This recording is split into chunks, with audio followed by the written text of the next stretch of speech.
Hello, I'm Marcus Fisher, and this recording is based on a special relativity through animation public lecture that I just attended. So, coming into this lecture, we're going to use some vectors as he explained, and some kind of stuff we learned in calculus too, with vectors and eigenvalues, but then there's also this concept of frames. So the frame was basically like where two variables are in together. There's a couple properties of inertia frames as he declared, and the first one is that they're identical at rest. And the second is that the observers in the frame are at rest, or are fixed in that frame. So if they move from that frame, they're in a different frame. The third thing is all pairs of frames are synchronized at 0, so they're all starting at the same place. And lastly, there's symmetrical speeds between the two frames. So that means basically if you're going 30 miles per hour this way and someone's going this way, to you, they're going negative speed, and to them, you're going positive speed. So it's vice versa, and negative symmetry right there. And then he goes on to talk about a couple paradoxes. The first being a bug rivet paradox, where he showed an animation of two plates with a rivet in between and a bug on the rivet. And this diagram, I couldn't really find one online to describe it.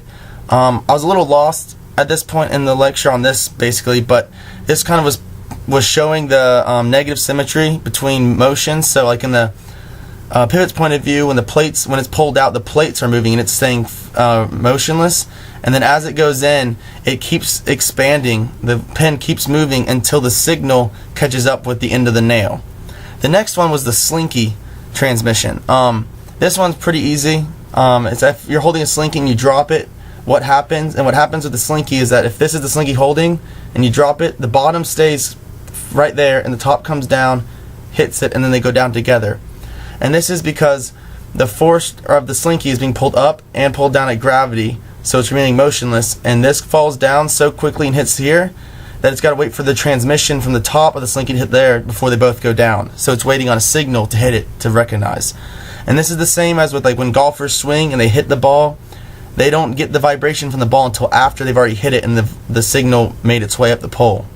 The last paradox he goes on to talk about is the twin paradox. And this is if there's two twins on Earth and one leaves on a spaceship going the speed of light and comes back, that he's going to be younger than the twin who stayed on Earth. So he should be around, like, I think it was 30 years compared to 50.